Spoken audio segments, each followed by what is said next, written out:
केजरीवाल को गिरफ्तार कर लिया गया और अब कोर्ट में पेश करने के बावजूद उन्हें अब ईडी की हिरासत में भेज दिया गया है और उनसे पूछताछ जारी है। ऐसे में सवाल ये खड़े हो रहे हैं कि आखिर कितने वक्त तक इस तरह केजरीवाल को जेल में रहना पड़ सकता है। दिल्ली के मुख्यमंत्री जेल चले गए हैं और ऐसा शायद पहली बार हुआ है जब ईडी ने किसी मुख्यमंत्री को इस तरह से गिरफ्तार किया है और अब कोर्ट में पेश किया गया और उनकी रिमांड ले ली है। दरअसल केजरीवाल को ईडी ने prevention of money laundering act के तहत गिरफ्तार किया है। अगर हम ये पहले समझ लें कि PMLA prevention of money laundering act यानी कि धन शोधन निवारण अधिनियम है क्या, तो हम इससे अंदाजा लगा पाएंगे कि केजरीवाल की यह जेल यात्रा कितनी लंबी हो सकती है। सबसे पहले समझते हैं कि आखिर यह कानून दरअसल क्या है। अलग अलग तरह के अपराध होते हैं, उनमें से आर्थिक अपराध भी है। एक ऐस तरह का क्राइम जिसमें कोई खून खराबा तो नहीं दिखता लेकिन गंभीर अपराध होता है और ये एक तरह का आर्थिक अपराध होता है। और इस तरह की आर्थिक अनियमितता और आर्थिक अपराध करने वाले मामलों में जांच पड़ताल करती है, तफ्तीश बढ़ाती है संस्था ईडी, इन्फोर्समेंट डायरेक्टरेट, प्रवर्तन निदेशालय। और इसी ईडी ने अरविंद केजरीवाल को गिरफ्तार किया। दरअसल 9 दफा समन्स भी केजरीवाल को जारी किया गया था ईडी की ओर से। आरोप यह लग रहा था कि दिल्ली सरकार ने, मुख्यमंत्री केजरीवाल की सरकार ने शराब नीति बनाई और इसमें एक बड़ा घोटाला हुआ। दरअसल एक नई शराब नीति लाई गई, आबकारी नीति लाई गई दिल्ली में, और आरोप ये लगा कि जो आम आदमी पार्टी को सपोर्ट करने वाले कुछ अगर ऐसे व्यवसायी हो सकते हैं जो ऐसा सहयोग उन्हें करें कि एक बड़ा आर्थिक सहयोग आम आदमी पार्टी को मिले, और उसके लिए आम आदमी पार्टी कुछ ऐसा कानून लाए कि इन शराब व्यापारियों को इसका फायदा मिल सके। और इस तरह के एक बड़े घोटाले का आरोप लगा। तफ्तीश ईडी को करनी थी, कई लोग उनके शिकंजे में आए और आखिरकार इस मामले में पूछताछ करना चाहती थी ईडी अरविंद केजरीवाल से, जो दिल्ली के मुख्यमंत्री हैं। ईडी ने फाइनली आरोप लगाया कि इस पूरे बड़े कथित घोटाले में अरविंद केजरीवाल किंगपिन है, यानी मुख्य आरोपी, साजिश करता है।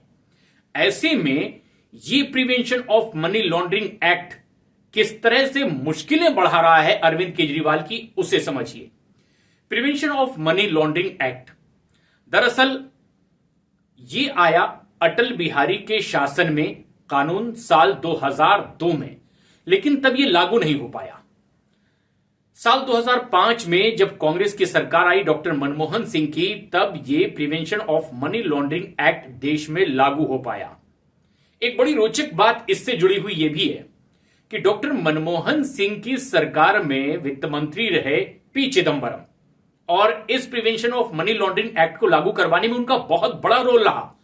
लेकिन इसी prevention of money laundering act के तहत उन्हें खुद जेल जाना पड़ा था।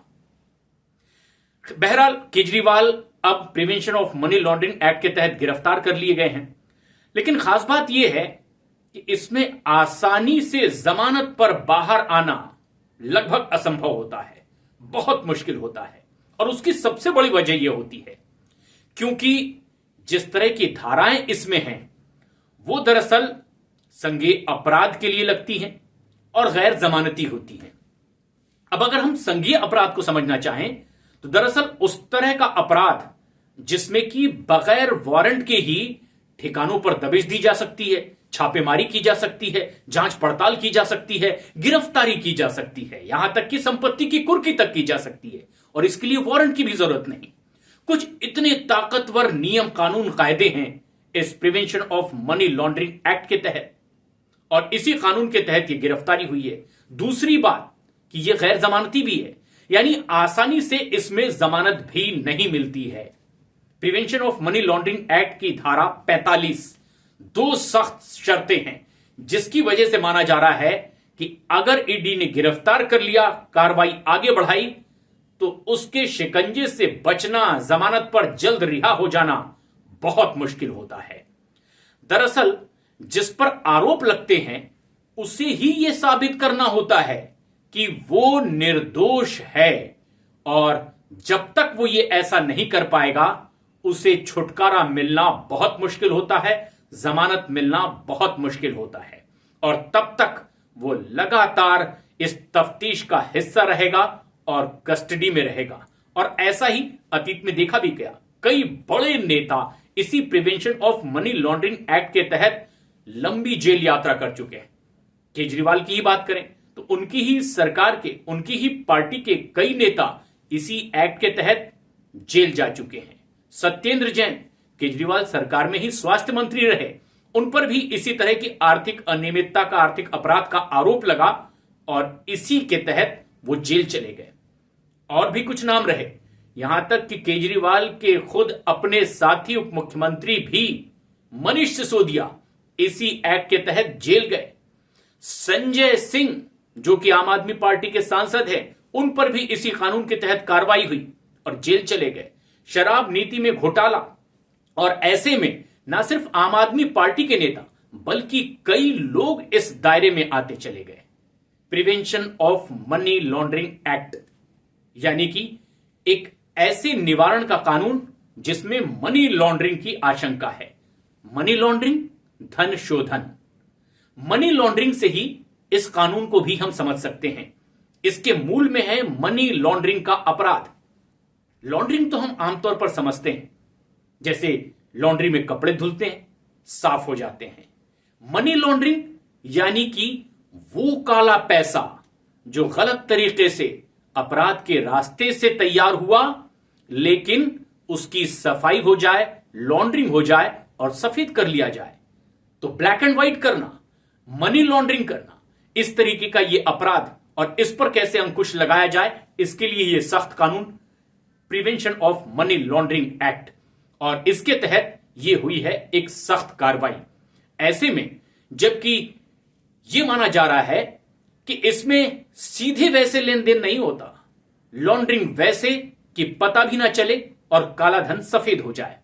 अगर हम फर्ज करें, उदाहरण के लिए इसे समझना चाहें, कोई अपनी शक्ति का या पद का दुरुपयोग करके आर्थिक फायदा लेना चाहता है, लेकिन वो सीधे अपने हाथों से लेन देन नहीं करना चाहता, तो उसके लिए तरीका ये कि अपने पद का दुरुपयोग करते हुए, अपनी ताकत का दुरुपयोग करते हुए किसी शख्स को फायदा दिलाया जाए, और फायदे के बदले में जो उसे मिले वो सीधे ना मिले बल्कि वाया वाया मिले। उदाहरण के तौर पर, अगर किसी को हमने फायदा पहुंचाया और उससे कोई आर्थिक मदद या फायदा सीधे नहीं लिया, फर्ज कीजिए किसी ने मकान बनवाया किसी और के लिए, और वहां जिसे हमने फायदा पहुंचाया है उसके जरिए सीमेंट, लोहा, ईंट ये पहुंचा दिया जाए, तो मकान तो बन जाएगा, लेकिन पैसा उसमें सीधे तौर पर इसका नहीं लगेगा। वो पैसा किसी और का आया, और वो पैसा उसने इसीलिए लगाया क्योंकि उसे किसी शख्स ने इनडायरेक्टली फायदा पहुंचाया था, और पैसा घूम करके जो अपराध के जरिए हासिल किया गया, लॉन्ड्रिंग के जरिए वाइट कर लिया गया, संपत्ति खड़ी कर ली गई।